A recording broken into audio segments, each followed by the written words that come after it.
Baik, perkenalkan saya Syukur Marnoli Fezebua dari kelompok 10 sebagai penyaji ketiga.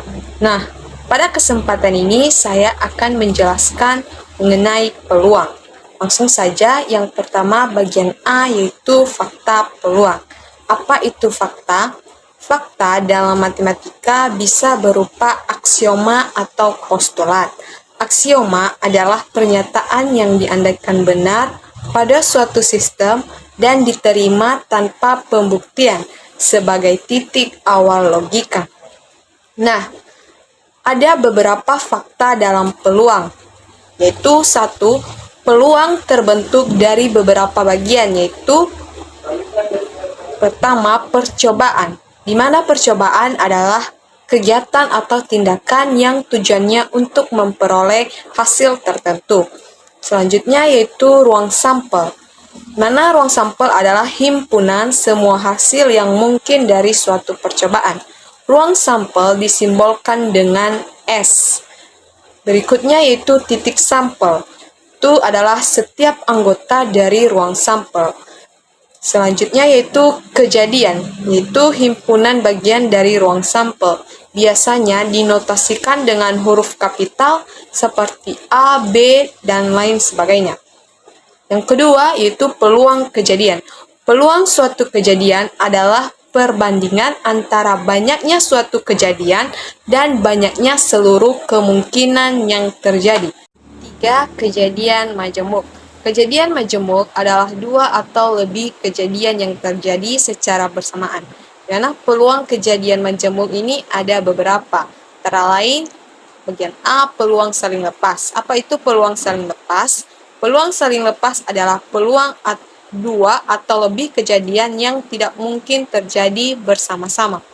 Bagian B, peluang saling bebas, yaitu peluang dua atau lebih kejadian yang tidak saling mempengaruhi. Bagian C, peluang bersyarat, di mana peluang bersyarat adalah peluang dua kejadian yang saling bergantung. Apabila terjadi atau tidak terjadinya kejadian A, akan mempengaruhi terjadinya atau tidak terjadinya kejadian B. 4. Ada beberapa sifat-sifat peluang kejadian, antara lain, kisaran nilai peluang suatu kejadian adalah antara 0 sampai dengan 1. Atau peluang A lebih besar atau sama dengan 0 dan peluang lebih kecil atau sama dengan 1.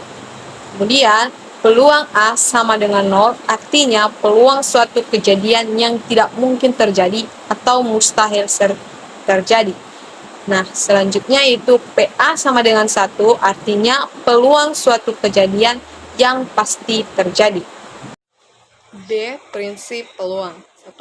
Peluang kejadian. Peluang kejadian adalah perbandingan antara banyaknya suatu kejadian atau disimbolkan dengan N, A, dan banyaknya seluruh kemungkinan yang terjadi, itu NS, secara matematis dirumuskan sebagai berikut, yaitu peluang A sama dengan N A per NS, di mana PA adalah peluang kejadian A, NA banyaknya elemen A, dan NS adalah banyaknya elemen dari ruang sampel. 2. Kejadian majemuk. Bagian A, peluang saling lepas. Nah, peluang saling lepas adalah peluang dua kejadian yang tidak mungkin terjadi secara bersamaan. Nah, dua kejadian saling lepas tersebut dirumuskan sebagai berikut. Itu peluang A gabung B sama dengan peluang A ditambah peluang B. Bagian B, peluang saling bebas. Nah, peluang saling bebas adalah peluang dua atau lebih kejadian yang tidak saling mempengaruhi. Dan dua kejadian saling bebas tersebut dirumuskan P A irisan B sama dengan PA kali PB atau peluang A dikali peluang B. Yang C, peluang bersyarat. Mana peluang bersyarat adalah peluang dua kejadian yang saling bergantung. Apabila terjadi atau tidak terjadinya kejadian A, akan mempengaruhi terjadinya atau tidak terjadinya kejadian B. Nah, peluang bersyarat tersebut dirumuskan sebagai berikut. Itu P A dengan syarat B sama dengan P A iris B per peluang B. Bagian C itu prosedur. Nah, prosedur dalam matematika adalah langkah atau urutan atau cara yang digunakan untuk menyelesaikan tugas-tugas matematika yang mencangkup langkah demi langkah dalam melakukan tugas. Nah, yang pertama yaitu peluang kejadian. Nah, cara menyelesaikan sebuah soal dari peluang kejadian dengan rumus PA sama dengan NA per NS. Itu contohnya, sebuah tas berisi 12 kelereng yang terdiri dari 5 kelereng biru, 3 kelereng merah, dan 4 kelereng kuning. Dari tas tersebut akan diambil 1 kelereng. Berapa peluang terambilnya kelereng merah? Nah, cara menjawab soal tersebut yaitu pertama-tama kita menentukan ruang sampel. Banyaknya ruang sampel dari soal tersebut. Jadi dari soal tadi diketahui yaitu banyaknya kelereng, di mana ruang sampel itu adalah jumlah keseluruhan dari kelereng, yaitu jumlah kelereng biru ditambah kelereng merah ditambah kelereng kuning, yaitu 5 ditambah 3 ditambah 4 sama dengan 12. Kemudian setelah kita menentukan banyaknya ruang sampel atau NS-nya, kita tentukan titik sampelnya atau NA, itu yang ditanyakan itu peluang terambilnya kelereng merah. Jadi sesuai dengan soal tadi, banyaknya dari kelereng merah yaitu 3. Jadi titik sampelnya adalah sama dengan 3. Lalu setelah kita menentukan tersebut, baru kita substitusikan ke dalam rumus, di mana rumusnya tadi NA per NS, yaitu NA-nya tadi 3 dan NS-nya adalah 12, berarti 3 per 12. Nah, bisa kita sederhanakan menjadi 1 per 4. Jadi peluang terambilnya kelereng merah yaitu 1 per 4. Nah, bagian B yaitu peluang saling lepas. Nah, cara menyelesaikan soal dari peluang saling bebas yaitu contohnya ada 2 dadu dilemparkan 1 kali secara bersamaan. Tentukan peluang muncul mata dadu berjumlah 5 atau 7. Jadi contoh ini termasuk peluang saling bebas karena mata dadu berjumlah 5 atau 7 tidak mungkin terjadi secara bersamaan. Jadi contoh ini termasuklah peluang saling lepas. Nah, cara mengerjakannya, kita misalkan A itu sama dengan kejadian muncul mata dadu yang berjumlah 5. Kemudian B yaitu kejadian muncul mata dadu yang berjumlah 7. Nah, seperti tadi menyelesaikan soal yang pertama. Nah, begitu juga dengan soal yang bagian B ini, yaitu pertama-tama cara menyelesaikannya kita tentukan banyaknya sampel dari keseluruhan atau NS-nya. Nah, tadi kan ada 2 mata dadu. Jadi kan setiap satu mata dadu itu 6. Karena ada 2 berarti 6 pangkat 2 yaitu sama dengan 36. Jadi banyaknya ruang sampel atau banyaknya sampel keseluruhan sama dengan 36. Kemudian kita tentukan sampel dari mata dadu yang berjumlah 5. Itu 1 dengan 4 itu 5, 2 dengan 3, 3 dengan 2, dan 4 dengan 1. Sehingga jumlah dari sampel A sama dengan 4.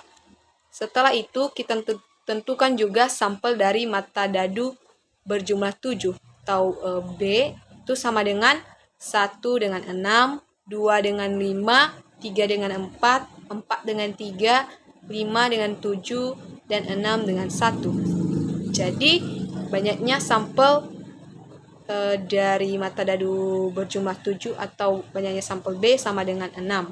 Nah, lalu kita substitusikan dalam rumus, di mana tadi rumus peluang saling lepas yaitu P A gabung B sama dengan peluang A ditambah peluang B. Nah, peluang A tadi yaitu banyaknya elemen A per banyaknya sampel keseluruhan NS, yaitu banyaknya sampel A tadi 4, berarti 4 per 36. Ditambah peluang B, itu peluang B tadi banyaknya elemen B itu 6 per banyaknya sampel keseluruhan yaitu 36, berarti 6 per 36. Nah, 4 per 36 ditambah 6 per 36 sama dengan 10 per 36. Atau jika disederhanakan lagi yaitu sama dengan 5 per 18. Jadi peluang muncul mata dadu berjumlah 5 dan 7 adalah 5 per 18. Baik, sekarang yang ketiga yaitu peluang saling bebas. Contohnya, sebuah dadu dan sebuah koin dilantunkan secara bersamaan sebanyak 1 kali. Berapa munculnya mata dadu genap P pada dadu dan munculnya gambar G pada koin? Nah, cara menyelesaikannya yaitu kita misalkan P sama dengan kejadian munculnya mata dadu genap pada dadu. Dan Q sama dengan kejadian muncul gambar G pada koin. Nah, contoh atau kejadian ini merupakan kejadian saling bebas karena munculnya mata dadu genap atau P pada dadu tidak mempengaruhi kejadian munculnya gambar G pada koin. Peluang dari kejadian munculnya mata dadu genap pada dadu dan gambar G pada koin didapat dengan cara. Nah, setelah itu kita tentukan NS-nya atau banyaknya keseluruhan sampel, itu sama dengan 12. Kemudian P sama dengan yaitu 2A atau 2 angka, 2 gambar, 4 angka, 4 dengan gambar, 6 dengan angka, 6 dengan G. Jadi peluang P sama dengan banyaknya peluang P sama dengan 6. Dan Q itu 1 gambar, 2 gambar, 3 dengan gambar, 4 dengan gambar, 5 dengan gambar, 6 dengan gambar. Jadi NQ atau peluang Q sama dengan 6. Nah, setelah kita menentukan itu, baru kita substitusikan ke dalam rumus, di mana tadi rumusnya peluang saling bebas yaitu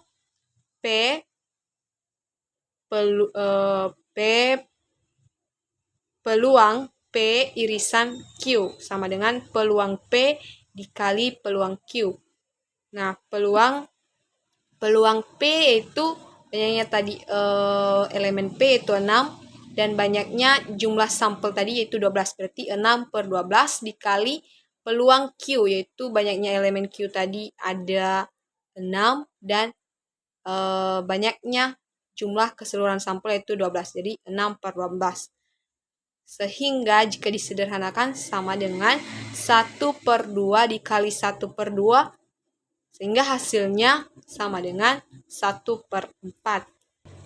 Nah, sekarang 4 yaitu peluang bersyarat. Contohnya, sebuah perusahaan berencana memilih karyawan untuk mengikuti pelatihan. Nah, ada 5 calon pria, itu 3 dari bagian personalia dan 2 dari bagian EDP.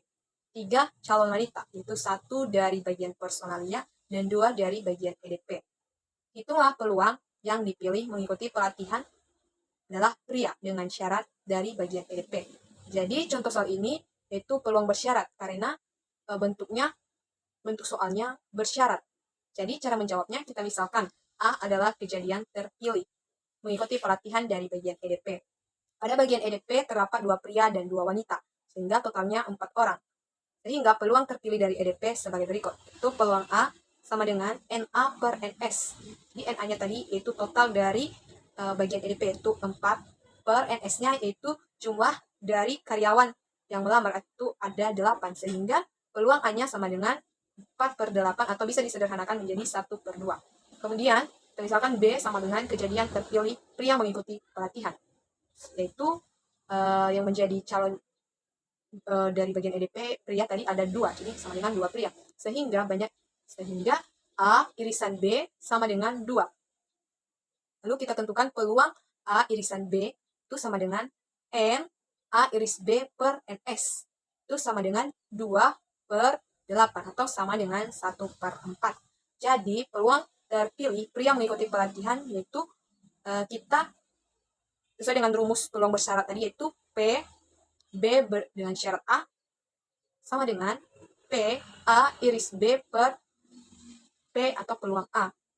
Itu kita substitusikan, itu sama dengan 1/4 per 1/2, yaitu 1/2 atau sama dengan 0,5. Jadi peluang terpilih pria mengikuti pelatihan adalah 0,5.